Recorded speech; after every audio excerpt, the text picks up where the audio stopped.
and good afternoon you all. It's an honor and pleasure to be here and to present Myeasydocs to you all. We were incubated by the Research Park in 2010, and we've had a very good journey since then. I'll just brief you what Myeasydocs is about and where we are and what we plan to do. So it's a platform that Myeasydocs is about a platform that enables verification of documents to curb document frauds across the globe. So the basic problem that we identified was the fake documentation. It could be your degree certificate, your employment experience certificate, it could be a bank statement. So a lot of countries in the corporation, especially embassies, visa offices, are spending a lot of money to actually verify, and the problem is picking up because you have a lot of fake websites that offer these solutions. You pay $30, they could deliver you your IIT certificate even if you're not gone there, worldwide. They're printed in places like Kazakhstan and then delivered onto Dubai, and some of these websites make good amount of money, $10 million, $20 million plus.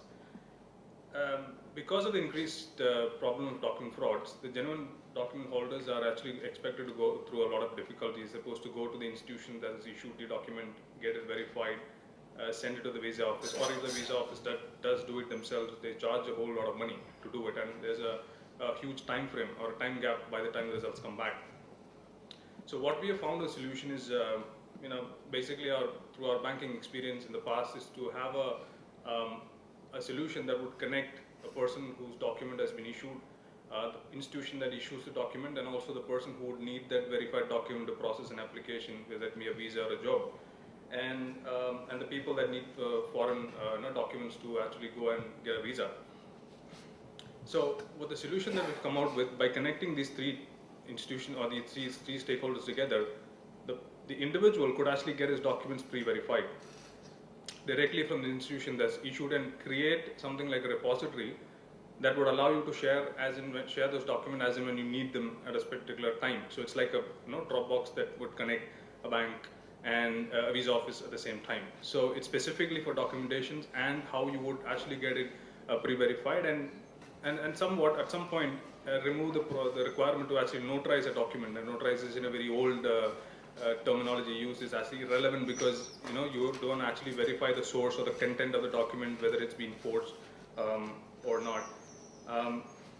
One of the stakeholder benefits is where the institution or the university actually does not receive papers to do the verification. They actually do the entire process online, thereby cutting down the cost and the paper inflow that goes to university. Some of them receive thousands of applications every week or every month, to basically verify these documents. So the product that developed, of course, is the Myeasydocs.com, which allows you to store all your documents online for free. It could be right from your birth certificate to your degrees, to your bank statements. And we also connect the system to certain universities, banks, it could be a school, that has issued the document, so that would allow you to connect to that particular institution and get it verified. So it's not a third-party verification. It is actually endorsed and authenticated by that institution that has actually issued it. So thereby you would get it verified, and you could then later use it at a later point of time. So you would not have to go back, or the place where applying for the service, you would not have to go back and verify it again.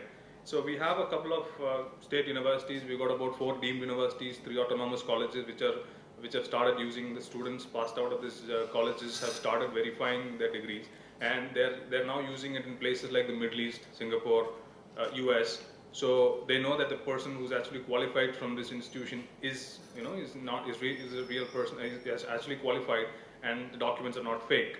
And the genuine people from these organizations or the institutions are not put to the task of completing the verifications on their own, using these expensive methodologies. So this is what we have. So you have 3 options. You could load it, verify, submit these documents, a click of a button. This is what we have. This is what the final end result looks like. You have these stamps that is being created when it's verified. You basically, the red seal basically shows that this document is actually being verified by that institution. It's a seal it's a watermark that's created and put on the document. It can be printed out also, where people don't have really access to the system, and then later checking can be made. One of the other processes that we built in is the green seal, which is basically nothing but your self-attestation. It's a law that you have to self-attest a document whenever you get it. So we have put in SMS-based attestation procedure where you submit your document, You follow it with an SMS, which is your SMS-based self-attestation technique.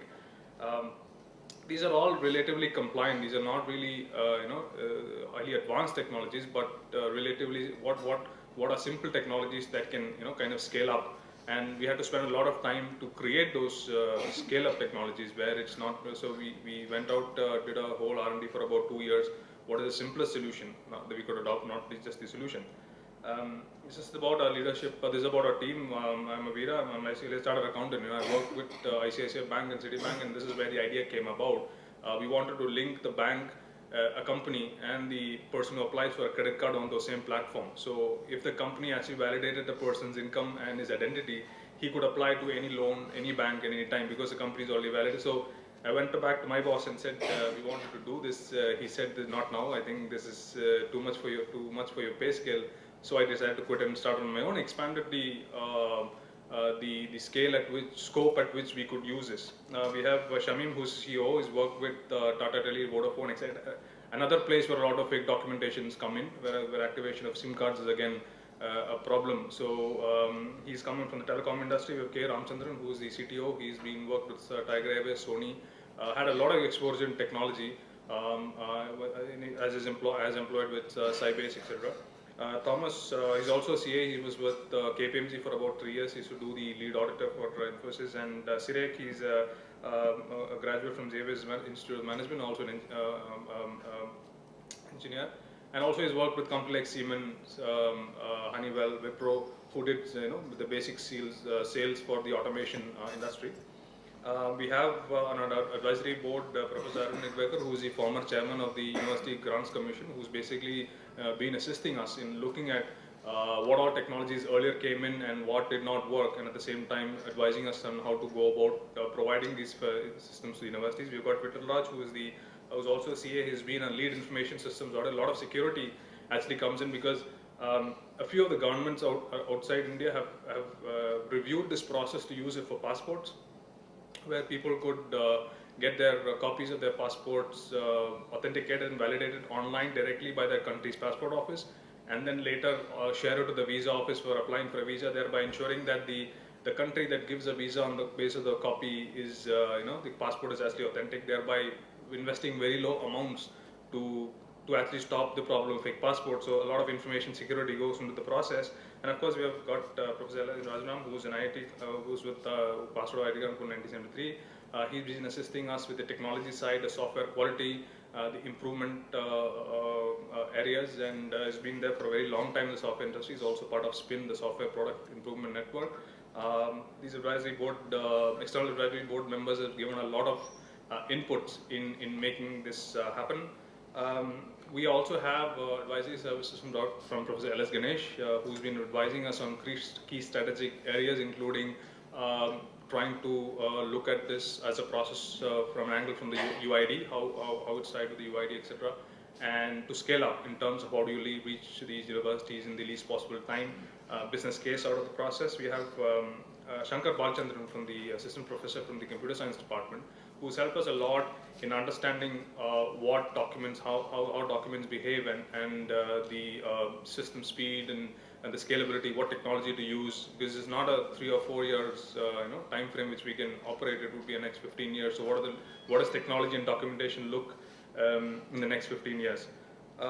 We have students, former students right now, they're alumni, Rohit and Reddy and Siddharth Thakur, who's helping us design a low-cost KYC system. This is in again relation to Myeasydocs. How do people from the rural areas be able to store their documents online at a very low cost using a scanner that looks like that's operating something on a photo technology, and of course a lot of testing on Myeasydocs about how documents are stored, downloaded, the speed which we present to universities. Have a lot been done by our students. We have had about, I think, 6 interns in the last 2 years. We are at the research park.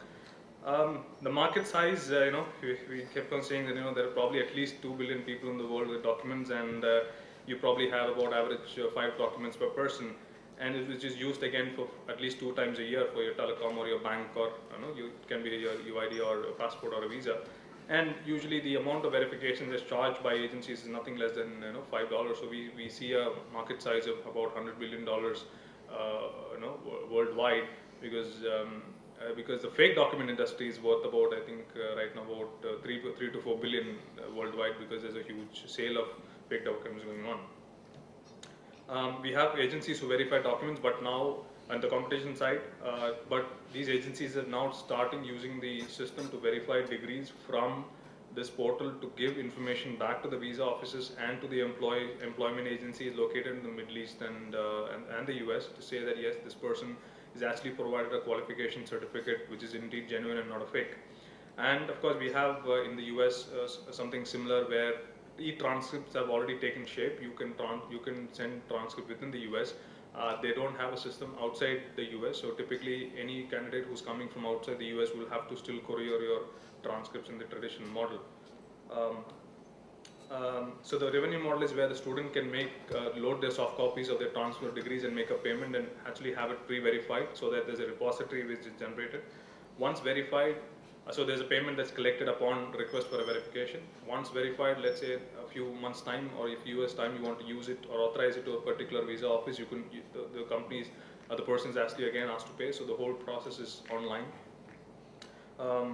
So we have a revenue share agreement with the university or the institution that's partnered with us. They might need X for the verification. For example, IIT Madras charges about 1,000 rupees per verification from within India, and about $100 worth $100 if its verification is coming outside. So we do compensate, and we have a margin on what the actual institution charges. We're just touching a 1 million rupees turnover this March, and with a client base of about 6 education institutions, which is 2 universities and 4 autonomous, we expect to cover at least 60 odd institutions in the next 2 years. So Myeasydocs.com, with the market strategy, we have a sales team in the cities to approach universities. Of course, there's small resistance to change issue, so we're getting salespeople to go and explain to universities. It's actually a totally free system to universities. Universities don't pay any money to be on board. They just sign the MOU and they're on next day, and they start functioning day after. We've got 2 state universities, University of Kerala and Calicut, 4 autonomous colleges in PSG, Loyola and KS Tech, and in all across Tamil Nadu. We have an embassy accessing the information, verified information for people who's applying for these visas, and provide information university academic wings to adopt and include e-verification as a standard procedure. So it's been done manually for so long. There is a change, there is a conviction to change the process to have the e-process included, which is our biggest challenge. We're going ahead for the future milestone, setting up an e-notary system. So we're working with the UK side in India, where if you want to send a notarized document from India to UK, how do you go online for that? Provide international service to international universities, where the other universities outside India could start using this, and allowing acceptance of e-verified certificates. So it's a process and a cultural change. You don't have the actual physical transcript in your hand, but going on from a physical transcript to a e-transcript. And then, of course, sign-on visa processing companies. We are in advanced discussion with one of the largest visa companies in the world to co-brand the solution in all of the universities and banks across the world, to have verifications like your bank statements, which you need prior to flight. Today there is no verifications happening, so we're on the advanced stage of that. So that's it. So that's about Myeasydocs. So we are at the end of it. The process is, what we're looking to do is stop fake documents and to make genuine documents available to whoever needs them. Thank you. We have time for 1 or 2 questions. Sure. Have you in your research come across a company called Entropy, which is NUP. Entropy? No, we are not there. Okay, so they are based out of New York. I know some folks there. They've come out with the idea where they kind of validate any kind of document, or it could be. I think now they're focused on artwork, and they've been actively talking to the museums and art galleries. But they really had all these different domains that you're looking at, where they kind of put in a code which would be used. So it's more like a Visa, MasterCard gateway. Absolutely. That's exactly what you're trying to do. Exactly. And these are started out by Prof from Courant and Stern traction from even the New York City meetup which happened a couple of months ago. So we can take it offline. I can get you connected with them, and they really have some interesting in Switzerland now. The second aspect on the international part, have you talked to some of the agencies which are more at a global level where they look at apostolic services? Yeah, so we are in talks with the Middle East, actually the government in the one of the countries in the Middle East. Yeah. So the apostille service actually states that it should be verified by the state and central and national. So what we are questioning, what we are asking is, why do you need that in the first place? Because your information is actually coming out from the institution, so it's like a check payment. Yes. Apostille service is like a check payment. You go to the bank, the bank who's issued the check stamps, then goes to a clearinghouse, then they stamp. So the apostille service was actually part of the Hague Convention in 1960, even before the internet and the printers and everything was invented. So we are asking them, so the first part of the university verifying is done. Now the moment they start accepting this, that it's actually been verified from the source, you don't need apostille services, I think that's when we really would like to take off. And it's a very advanced stage. A lot of people have given a lot of consideration, and we've just roped in KPMG to do the security side of it as a partner in terms of the entire framework, actually how it works. So it could be, we're hoping it would be a reality in the next 6 months or so. One big opportunity, I guess, in the area of apostling will be, see, you're talking only about universities and academics. Yeah. But there's a huge world Yes. outside the universities Yes. where various government entities of foreign countries want document verification of documents produced in India. It could be a property document, it could be a birth certificate. Now, the central agency for that is the Ministry of External Affairs, Tilak Marg in Delhi. And all state governments have apostling senior executives. If you can make inroads into that, that's an amazing market for you. I mean, it's so huge. That's exactly what we were mentioning. But you are mentioning about going aside the apostling process. I'm saying taking on the apostling process, talking to the Ministry of External Affairs. There are 50 people sitting there doing this job. If you can take it off them, then you have a dealing with the state government, the resident commissioners of state governments. Then the document is put into you, verified by you, and then it goes into the US or UK or German or Italian government, and people will pay 2 arms and a leg for that. So we have given that thought. In fact, recently the government of Tamil Nadu is accepting this verification from the Karuna University. So the processes of how the External Affairs Ministry goes back to university is what we have put across. And by tying on the institution directly and having contact with them, our arm becomes an official arm of that university. We're not really a third party that is verifying it. So there are 2 aspects. One is, of course, the long arm of why you need the apostille in the first place. Second is, of course, where the MHRD, the first, in the case of universities, the first leg is MHRD. How MHRD comes back to these institutions is where we're putting it, because there's a lot of time that's spent. They just send the post and they just put a 50 rupee stamp paper, sending it back and forth. It takes 4 months. In the case of medical degree, it's mandatory that you verify it from the institution before you actually apostille it. So there have been people who've been waiting for years, or a year at least, to get employment. Countries like Middle East, especially doctors. So you could start off, get it verified from your institution, keep it ready according to a standard process, and start authorizing like a GMAT score as and when you The point is right. I'm just making the point that you're addressing only about 10% of the verified document market. Absolutely. Yeah. 90% is the normal people of India, not only the degree holders. I think what we do is, Accurate. thanks for the comments. I think we'll sort of keep moving on since we have a tight schedule. So thanks, Avira, for